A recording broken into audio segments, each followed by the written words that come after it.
I'm attracted to drag, I guess, because I like the idea of playing around with who you are and the sort of like gender norms, what you're supposed to do. I had heard that there was a drag show and I was excited to do it. I wanted to play around with that.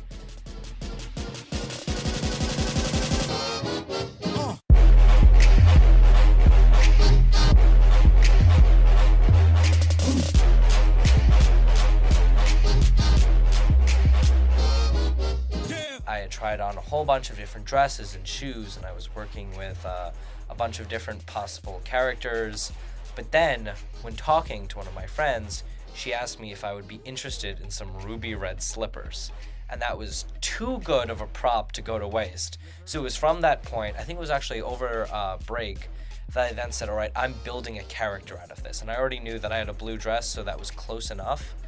And so I really wanted to embellish that character. I see drag as part of a way of reflecting how I feel about my masculinity, which is that I I hate the idea that a man has to be a certain way. This is what a guy does, don't hit like a girl, man up, grow a pair. I never liked that. I was always a little bothered by that. I remember as a kid, like this was well before high school, I said that my favorite color was pink. I didn't really like the color, but it could get a rise out of people, and I didn't like that. You had to like these sort of things. So I don't think of myself as a super masculine person, and so I wouldn't call drag an extension of that. But it's an extension of how I feel about the ideas of, gender, which is you are this or you are that. Drag is a fundamental form of disruption in that we get caught into these everyday cycles of our everyday lives and these very sort of firmly set conceptions of the world and how it is and how it should be. And a 6'2" man, with a cinched waist and a giant blonde wig and scary, colorful monster makeup on, kind of looks, it disrupts that everyday pattern and that everyday schema of life. And I think in sort of breaking that pattern, it opens up a new space for a new dialogue and for new ideas to be transmitted.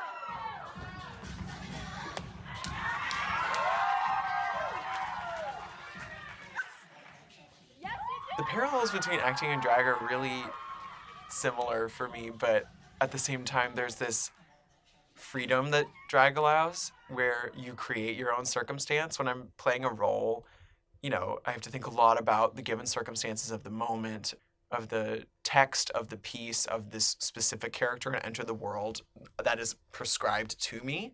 Whereas within drag, I write that for myself. It's almost an improvised world and an improvised character that I can sort of plan ahead conceptually and thematically and incorporate a wider latitude of media into as well, through music, dance, acting, comedy, whatever it may be.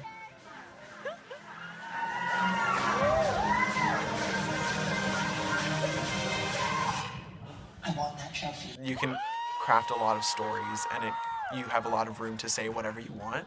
And I think, I love just acting and playing roles and things in which, serving a broader story can be such a meaningful and gratifying experience. Me and my friends would get into drag and just go out on the town and just have fun, or we would go to drag clubs and just watch the different performers, or sometimes I would get into drag for going to events like New York City Pride.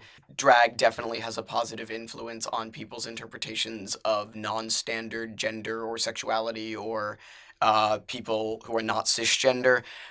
I think that when people go to drag shows, it maybe can make them a lot more comfortable with things of that nature, because drag is just, it's fun and it's an art form and it's entertainment, and you go to drag shows and you're singing and you're dancing and you're laughing and you're just being entertained, and so it's a lot of fun, but at the same time you're being exposed to all of these elements of non-standard gender performance.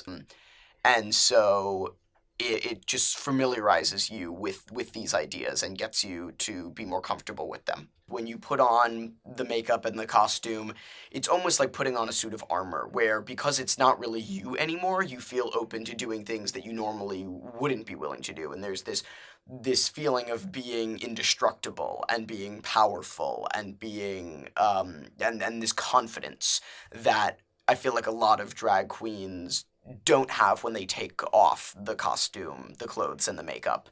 And I feel like that's a big part of why a lot of queens do it. It's for the rush. It's for the energy. Somewhere over the rainbow, but under your pants, there's a big rock hard cock just waiting for my lap dance. Ding dong, this bitch needs head. Bitch needs head. Bitch needs head. Ding dong, this horny bitch needs head. If I only had a cock, I would make a lot more money. No one would catch all this honey if I only had a cock. Ho ho, Dorothy's a ho ho, Dorothy's a ho. Somewhere over the rainbow, but under your pants, there's a big rock hard cock just waiting for my lap